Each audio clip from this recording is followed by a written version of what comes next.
ladies and gentlemen, absolute pleasure to be here with you tonight to talk through Henderson High Income.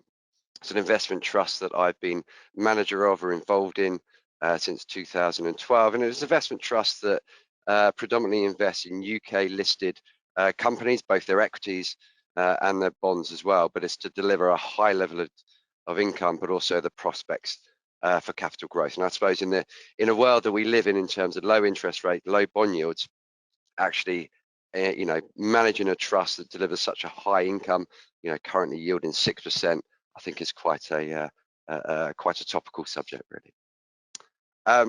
So the format of today's presentation split into 4 key points, really. I'll talk about the trust and how we deliver that high and growing income stream. I'll then come on to talk about our investment process and why we really focus on good quality businesses that can be sustainable into the longer term, and then talk about how that consistent investment process has really delivered good, strong, long-term performance track record, and then finish off with the 4th point there and talk about our broadly positive view on equity markets. Again, probably quite a topical subject currently, given the news over the weekend about the new COVID variant, really, but happy to obviously discuss that as we go through. So Henderson High Income Trust, I like to dub it as the Ronseal of investment trusts, and that's because it does exactly what the name suggests, and that's to provide that high level of income, but also the prospects of capital growth. And you can really see, the highlight, the attractiveness of that income by the chart on the right-hand side there. Henderson High Income's dividend yield is really represented by the red bar, as I said, currently yielding 6%. And that's materially more than the yield you can get on any other asset classes out there, whether it be, the UK market there, highlighted in the orange bar, or cash or a savings deposit account as well. In terms of some of the key attributes, we are predominantly UK equity investment trust, but the one key unique feature is we can invest in bonds, and I'll come on to the next slide to talk about that in a bit more detail, because I think it does differentiate us from the peer group. It is a well-established trust. It was launched back in 1989, and we take a long-term approach in terms of the companies that we invest in. Typically, holding periods will be between 3 to 5 years. There is a key focus not just on dividend yield or companies that pay a good dividend, but also companies that can grow it. And again, I'll come on to talk about why that's important later on in the presentation. I work for Janus Henderson. I sit in the Global Equity Income team, and we're a 13-person strong team, purely focused on income, but also investment trust. So good income specialty, but also good investment trust specialty as well. So that was kind of some of the key attributes. What does that mean in terms of the output? Well, the chart on the right-hand side there shows you what income the trust would have earned you from a £10,000 investment 10 years ago. And I think the 3 key points to make there is, 1, you would have got your initial investment back just in income over that 10-year period. That level of income you've earned over the 10 years is double the amount of income you would have got from an investment in the UK market. And thirdly, your capital has grown as well. So your investment, would have grown by over 40% over that time period as well. Now, as I said, the unique feature of this trust is very much our ability to own bonds. And that should be seen in the context of the gearing within the trust. So for those that don't know, the investment trust, one of the key advantages of investment trust over other investment funds is our ability to use gearing or borrowings to enhance both income or capital returns. And certainly we apply this within Henderson High Income on two sides, really. So the element of structural gearing. So what I mean by this is the gearing that backs the bond portfolio. So currently we can borrow at a blended average rate of around 2.5%, invest that in a broadly stable portfolio of bond assets, yielding closer to 4%. That's a good way of generating that extra income for the trust. The other form of gearing within the trust is more tactical, and that's the gearing that sort of backs some of the equity holdings within the trust as well. Now, combining those two means that the total gearing within the trust is around 23% at the moment. and that may be relatively high versus some of the other investment trusts out there. But I think the key differentiator for us is a majority of that gearing is backed by the bond portfolio, which helps dampen over the volatility, helps dampen the overall volatility of the trust, which hopefully should be shown in the chart on the right hand side there, which shows the volatility of the NAV of the trust versus the FTSE All Share. And as you can see historically, actually the volatility of the trust is not that much different from the overall UK equity market. And that's because the bond portfolio adds a bit of ballast to that overall trust volatility. So to talk about our investment process, what do we like? What do we look for in companies? It's very much finding good quality companies that can pay and grow their dividends into the long term. Key to me is trying to find a business that not only is going to be around in 10 years time, but it's probably going to be a lot bigger as well. And I break down that investment process into three key components really. Firstly, fundamentals, understanding what a business does. What are the key attributes, things we're looking for, high barriers to entry. We want our companies to be able to not be competed away, whether that be traditional competition or more, newer disruptive technology businesses. Strong brands, good proven management teams that can manage their businesses through good times and bad, as we saw in the pandemic. And then once we understand the business and its key attributes, it's about looking at the financials of a business, trying to find those companies that are in good financial health. And there's things like looking at, robustness of balance sheets, how sustainable a company's profits and returns are. Is it well invested, and does it have a sensible dividend policy?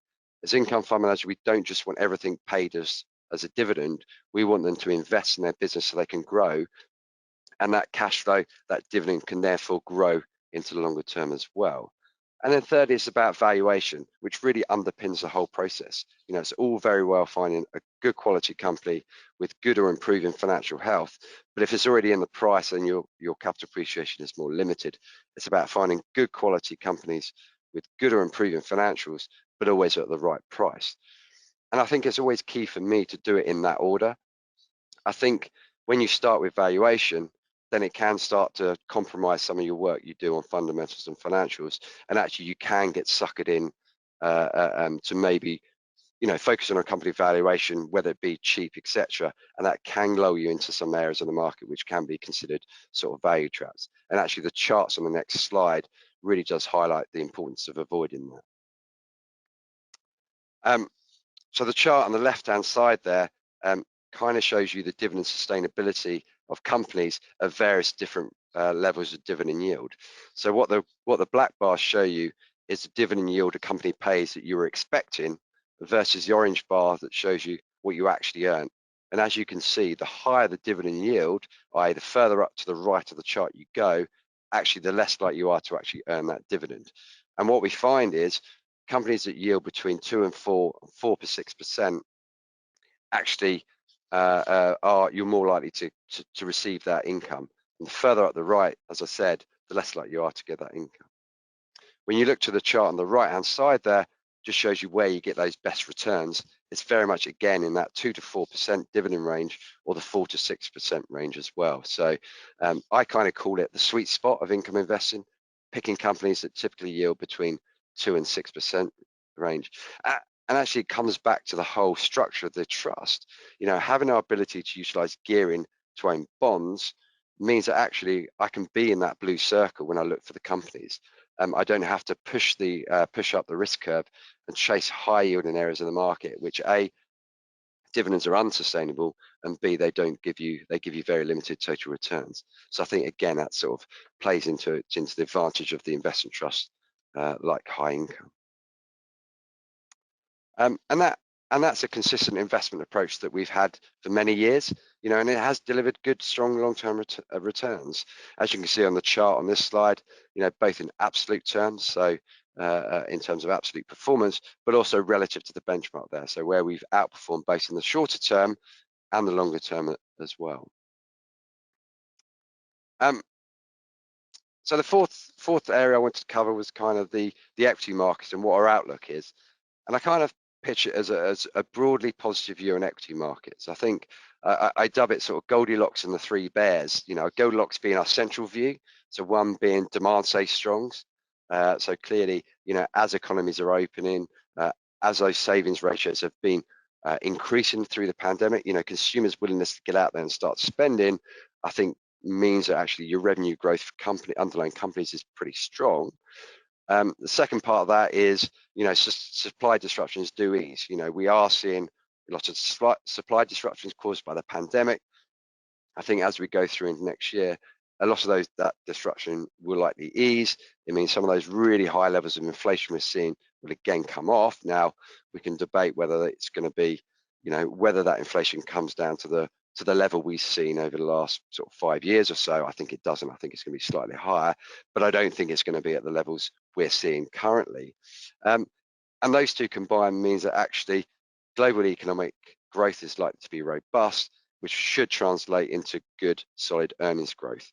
And I think ultimately that will probably drive equity markets higher. Now, clearly there's risk out there. The key one is obviously new COVID variants. I think when I put this chart together early last week, I didn't think it would happen so soon as an announcement of a new variant, but clearly the news over the weekend of the Omicron variant out of South Africa, does raise concerns. I think time will tell about how serious we need to take it. And the three key points that we need to look at is in terms of its the severe illness it caused. Very early days, but it seems to be, some reports, anecdotal evidence means it could be a bit milder. How it spreads, actually, anecdotal evidence seems to suggest it's probably, more aggressive in terms of spreading than, say, the Delta variant. And then thirdly, we need to find out how effective vaccines are. And, it feels like, given all the mutations, vaccines are probably like to be less effective, but they are certainly going to give you some protection as well, certainly against probably severe illness. So it's something we're watching closely, and the next couple of weeks are going to be important in terms of determining some of those 3 points. I guess some of the other risks out there in the market, firstly, sort of stagflation. This is where high level of inflation continues and chokes off demand, so you get zero or low economic growth. Clearly a risk, but I think, and it's probably likely to be, obviously linked to the new COVID variant. But I feel like, again, there is this sort of pent-up demand for consumers to get out there and spend, and as long as we're allowed to do that, as long as we don't go into sort of further lockdowns or restrictions, I think that can continue, that demand side of the equation. And then the third risk I see is really policy error from central banks. So they focus too much on inflation and they start hiking interest rates quite aggressively, which again exacerbates the problem and chokes off that demand as well. But again, I think they've generally got a close eye on economic growth, and I don't think now we're in this sort of recovery phase of economies and markets. I don't think central banks will necessarily that interest rates will rise, but I don't think they will rise aggressively to really choke off demand so far. And I think the starting point for the UK market is very much valuations are already in a good place. They're already in an attractive place, and they kind of show this here on the chart on the left-hand side there. This shows the UK market's price earnings ratio on a cyclically adjusted basis. So it's based on 10-year average earnings. And as you can see from the orange line there, the UK market is attractively valued, both absolute terms, so i.e. versus its own history, but also relative to other global indices, whether that be Europe, represented by the blue bar, or the US, represented by the black bar there. And it also shows, if you look at the chart on the right-hand side there, the UK market is also attractively valued across sectors, really. And the chart on the right-hand side there just shows you the PE of various sectors in the UK relative to their European peers against a 15-year average. And as you can see, the vast majority of sectors are trading at a discount to where they have done historically. So that just shows you the market is not just cheap in absolute terms, but it's cheap across the broad section of the market. And I think that's really generally why you've seen so much M&A this year, and it's been across sectors as well. Maybe the investors aren't recognizing that value, but certainly the corporate world is, and the private equity world is. That's why there's been so much M&A so far this year. So I think I'm broadly positive on equity markets, but I think balance is needed in terms of positioning. So, I talk about good earnings growth this year. I think it's going to be both cyclicals and defenses that are going to generate decent earnings growth. So I think this year it's been very much cyclical led, and certainly the highest earnings growth we've seen this year has been from cyclical companies. I think as we go through next year, it's going to be much more broad based, so both defensive and cyclicals, and that's really why we've got a broad sort of balance between the two areas of the markets going forward. And just some of the sort of examples of some of the stocks we hold within the portfolio, both on the defensive and cyclical tax. So Relics there as a defensive, very much proved to be a stable growth business through an economic cycle. But I think that growth can accelerate from here. They're doing quite interesting things in terms of fraud detection. Hilton Food Group, more an example in this case in the mid-cap space. It packages meat-based products for the likes of Tesco's, for other supermarkets across Europe and Australia. Again, very stable business, but actually makes very strong returns, and actually it's got very good growth opportunities where it gets invited in given its reputation for basically safety and service quality, gets invited into new regions to provide a new sort of meat packaging products for supermarkets in new areas, and they've got good growth opportunities in newer proteins, so plant-based proteins and seafood. So not sitting still, but trying to expand into new, probably longer term, more sustainable proteins there as well. And then a few examples on the cyclical side. On the large cap, Anglo American, so big diversified miner. What do we like about Anglo's? It's got good copper exposure, and actually they've got good projects coming on stream over the next few years. And why we like copper really is because of the structural support given its application in the electrification of the energy infrastructure. There is a government shift towards renewable energy, and you're going to quite frankly need a lot of copper to be able to deliver some of those targets that governments have put in place, and Anglo's is a good way of playing that. And in the shorter term, we've got very healthy free cash flow that's paying an attractive dividend. And then on the mid cap space, in the sort of cyclical area, I highlight Paragon. It's a UK specialist bank specialising in buy-to-let mortgages and commercial lending. Again, this is a space that's pricing is very strong, given a lot of high street retail banks have pulled away from that area of the market. So pricing's very strong there, and as actually the UK market, UK economy continues to recover, actually the returns that business has delivered can further improve, and that should flow through into good cash flow and good dividends to us as shareholders. So that was a very quick overview of the company and how we're seeing markets. Just to summarize, firstly, the trust does deliver a high and growing income stream, so a 6% dividend yield that's grown at a 2% compound annual growth rate over the last 9 years. And actually we're still able to grow it last year, even in the sort of dividend recession we saw caused by the pandemic. Hopefully I've described why we focus on business sustainability, because we want companies not just to pay a dividend, but also grow it into the longer term, because those two combined give you superior total returns.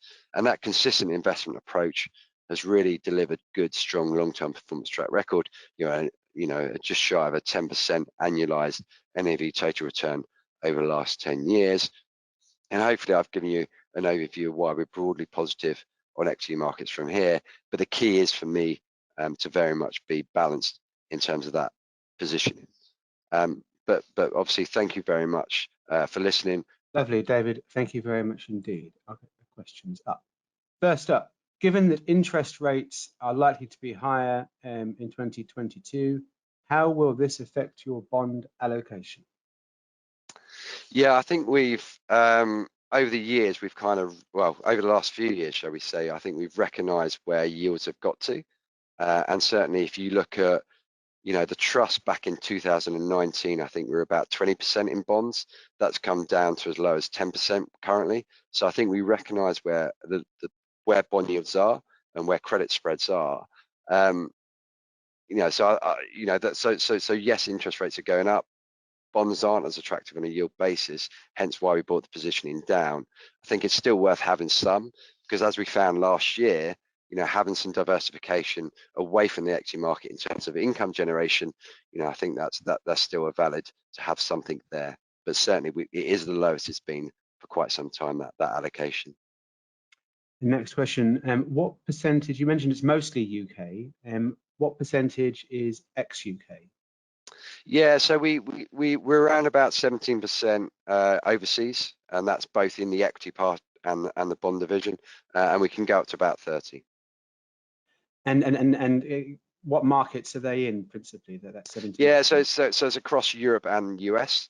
So I guess some of the examples, some of the stocks we own in the US is McDonald's. We also own Texas Instrument, the semiconductor chip manufacturer, and then across Europe, things like EDP, so the Portuguese utility company, growing quite nicely in renewables in that region as well. So it gives you a feel for where we go overseas. Again, it's sticking to our investment process, finding good quality companies that can pay and grow that dividend. You showed a couple of small or mid caps, sorry, on the last or penultimate slide there. And how small do you get what's your investable universe? Yeah, so typically we go down to about 500 million market cap. I think anything less than that, liquidity starts becoming an issue for us. But certainly, so FTSE 100, FTSE 250, some small cap opportunities, but they're quite rare. And a question here, and it says, dividend income is important for me as I approach retirement.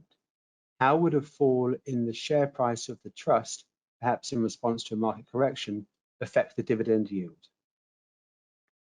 Yeah, so dividend yield is calculated in two components really.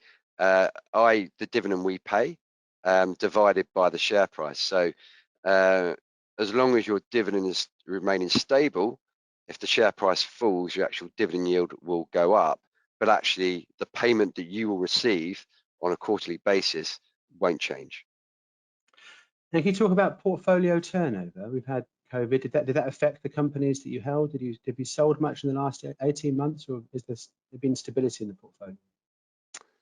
Yeah, I mean, like I said, I mean, we take a long-term approach. We typically hold companies between 3 and 5 years, but in extreme scenarios, turnover will go up to position the portfolio correctly for that point. I suppose when we started going in the pandemic, we de-risked, so we brought the gearing level down.